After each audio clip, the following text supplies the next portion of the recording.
ሰላም ሰላም ተኸታተልቲ ሓየት ሸው ከመይ ትኾኑ? ኣነ ሰላም እዩ እግዚኣብሔር መስገን ከምቲ ኣነ ሰላም ዘለኽዎ ሰላም ክትህሉ ናይ ወትሪ ትምኒተ እዩ ባርከ ስለማዓንቲ ሒዘልኩም መፅአ ዘለኹ ከምቲ ልሙድ ሓንቲ ሓፃር ዛንታ እዩ እስካብ መወዳእታ ቪድዮ ምሳይ ክትፀንሑ ብክብሪ ይዕድም ቅድሚ ብዙሕ ዓመታት ኣብ ሓንቲ ብፅባቐ እትፍለጥ ንእሽተይ ናይ ገጠር ዓዲ ሳሙኤልን ሰላምን ዝበሃሉ ክልተ መናእሰይ ነበሩ።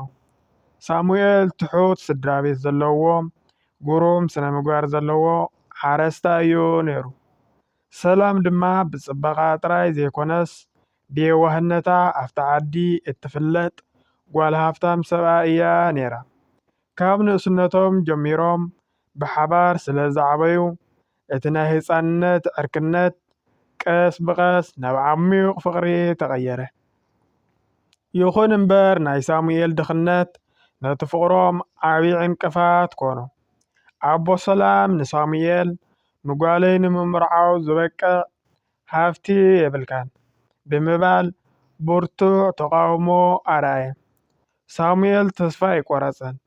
ንሰላም ከምዚ በላ፣ ሰላም ካብዛ ዓዲ ከይደ ሰሪሐ ደኺመ ንዓኺ ዝበቅዕ ናብራ ክስካብ ዝፈጥር ክትፅበይኒ ዲኺ በላ።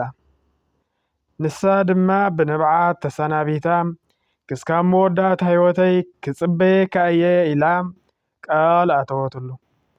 ሳሙኤል ናብ ሓደ ርሑቕ ከተማ ኸደ። ኣብኡ ን5 ዓመታት ብዘይ ዕረፍቲ ሰርሐ።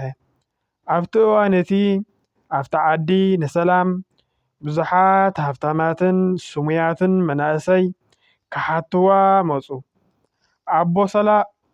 ኣቦኣ እውን ሳሙኤል ጠሊሚክ እዩ ኣይመፅን እዩ እናበለ ክትምርዖው የጭበርብራ ነበረ።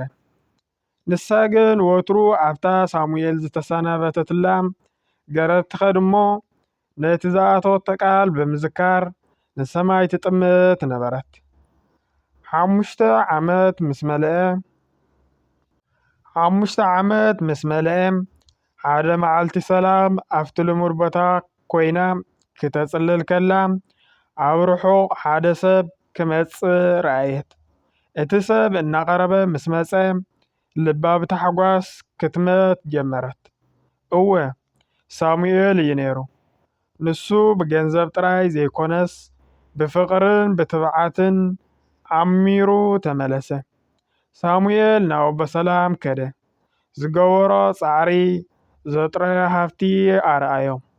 ልዕሊ ኩሉ ግን እቲ ን5 ዓመታት ዘይተበተኸ ጽኑዕ ፍቕሮም ንኣቦ ሰላም ኣገረሞም። ኣቦ ሰላም ፍቕርኹም ካብ ሃፍቲ ንላዕሊ ምዃኑ ተረድየ ኢሎም መሪቖም ሃብዎ። ኣቦ ሰላም ፍቕሮም ካብ ሃፍቲ ንላዕሊ ምዃኑ ተረዲኦም መረቕዎም። ብድሕሪ እዚ ሳሙኤልን ሰላምን ዓብዪ መርዓ ገበሩ። እዚ ዛንታ እዚ ኣብታ ዓዲ ንዘመናት ክዝንቶ ነበረ። ትምህርቲ እዚ ዛንታ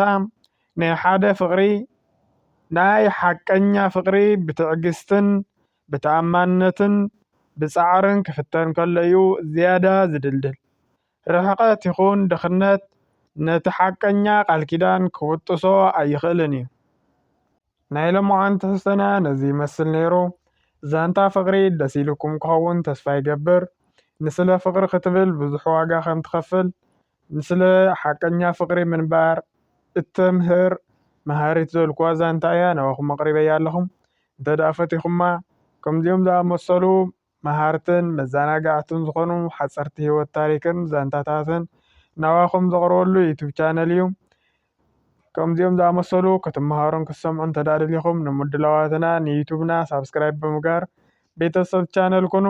ምትብባዕኹም ደገፍኩም ኣይፈለኒ። እቐኒየለይ።